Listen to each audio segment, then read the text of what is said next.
नमस्ते। मैं शिवा, आप देख रहे हैं टैक्स न्यूज। आज बात होगी बिहार बीजेपी के सबसे बड़े नेता। आप सोच रहे होंगे कि आखिरकार बिहार बीजेपी में ऐसा कौन नेता है जो टॉप नंबर में उनका नाम आ गया। आज से कुछ दिन पहले तक बिहार बीजेपी की ऐसी स्थिति थी जो कि उनके पास अपना कोई नेता नहीं था। किसी एक नेता के नाम पर सारे नेताओं का सहमति नहीं बनती थी।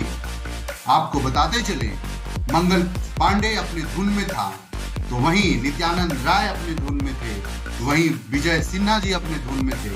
ऐसे ना जाने कितने नेताओं को बगावत के सुर अपनाते हुए बिहार के लोगों ने देखा और कैसे बीजेपी बिहार में बिखरी हुई पार्टी के रूप में देखा गया था। लेकिन आज हम जिस व्यक्ति के बारे में आपको बताने जा रहे हैं, आप भी सुनकर चौंक जाइएगा, जो आखिरकार जो बीजेपी पार्टी के था ही नहीं, बाहर से आए हुए नेता आखिरकार इतना ताकतवर कैसे बन गया और बिहार बीजेपी के सुप्रीमो कैसे बन गया। ये कहानी दिलचस्प है, राजनीतिक ना कभी किसी का परमानेंट रहा है और ना किसी का एग्जैक्ट टाइम पर राजनीति रहा। राजनीति वो चीज है, कब किस तरफ करवट फेरेगी ये उस नेताओं को भी पता नहीं होता, जो नेता चुनाव के टाइम में बिगुल बजते ही कूद पड़ते हैं, जो कि जीत तो हमारा ही सुनिश्चित है, लेकिन जीत तो जनता मालिक तय करते हैं। आपको बताते चले, आज से कुछ दिन आरजेडी पार्टी के एक नेता हैं जिनका नाम है सम्राट चौधरी, जो बीजेपी पार्टी में शामिल होते हैं और फिर विधायक बनते हैं, विधायक के बाद मंत्री बनते हैं और मंत्री के बाद बिहार बीजेपी के अध्यक्ष फिर बनते हैं डिप्टी सीएम और अपने नाम करते हैं बिहार बीजेपी का बॉस सम्राट चौधरी। जी हाँ दोस्तों, मैं इसलिए ये बात आपको बता रहा हूं क्योंकि सम्राट चौधरी वो नाम जिसने लालू परिवार को जितना तेजी से विरोध किया है, उतना पूरे मुखर होकर आज तक किसी ने विरोध नहीं करा। आपको बताते चले, इनका पिता का नाम सचमुच चौधरी था, जो कभी बीजेपी पार्टी के धुर विरोधी रहा, लेकिन इस तरह की कयास गलत है, जो पहले बीजेपी में नहीं रह चुका है उसका बीजेपी में उदय नहीं होगा।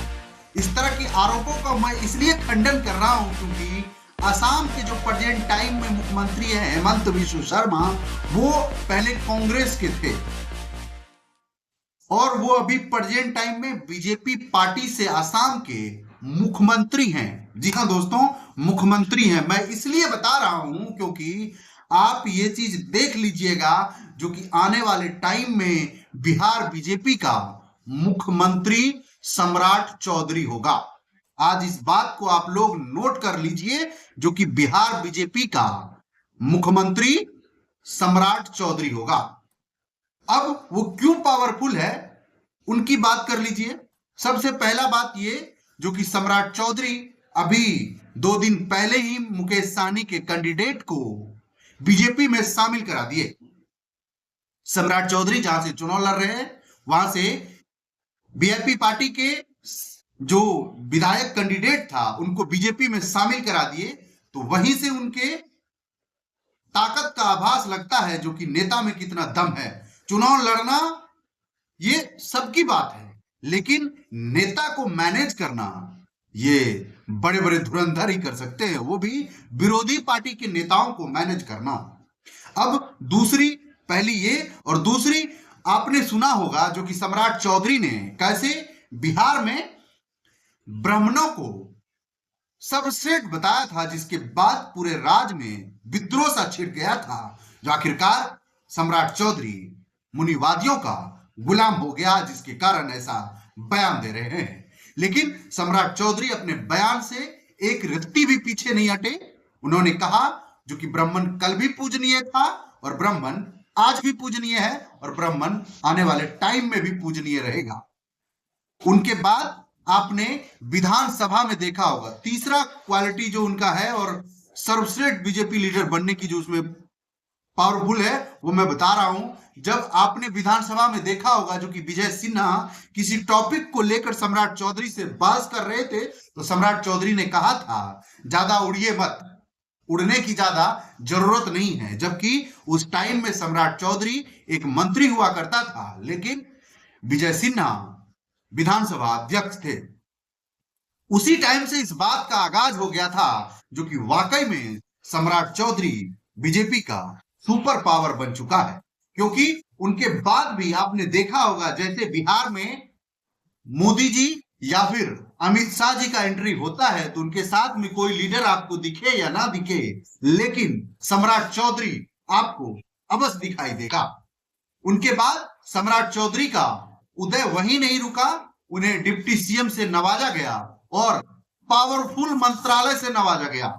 जी हाँ दोस्तों, ये बात मैं नहीं कह रहा हूं जो कि बीजेपी का सबसे पावरफुल नेता है। अगर आपको मेरी बातों पर यकीन नहीं है तो आपने साधु यादव, लालू यादव के बड़े साले और आरजेडी के किसी टाइम में सबसे बड़ा नेता जिन्होंने कहा, जो कि हाँ ये बात सत्य है, जो कि सम्राट चौधरी बीजेपी पार्टी का सबसे बड़ा नेता है और सबसे ज्यादा पावरफुल भी है। ये मैं नहीं कह रहा हूं, ये कह रहे हैं साधु यादव, तेजस्वी के मामा और आरजेडी पार्टी के बड़े लीडर रह चुके थे। अब आप इस बात से अंदाजा लगा सकते हैं जो कि सम्राट चौधरी का बीजेपी में कद इतना बड़ा हो चुका है, जो कि उसके सामने बड़े बड़े धुरंधर अब पानी मांग रहे हैं। और वहीं पर अगर आप बीजेपी के टॉप लीडरशिप की बात करिएगा तो उन पर पूरा आशीर्वाद बरस रहा है। और ऐसा आशीर्वाद जो आप आज नोट करके ले लीजिए, आने वाले भविष्य का सम्राट चौधरी बिहार के मुख्यमंत्री हैं। आपका क्या राय है कमेंट बॉक्स में जरूर बताइएगा। तब तक के लिए शुक्रिया।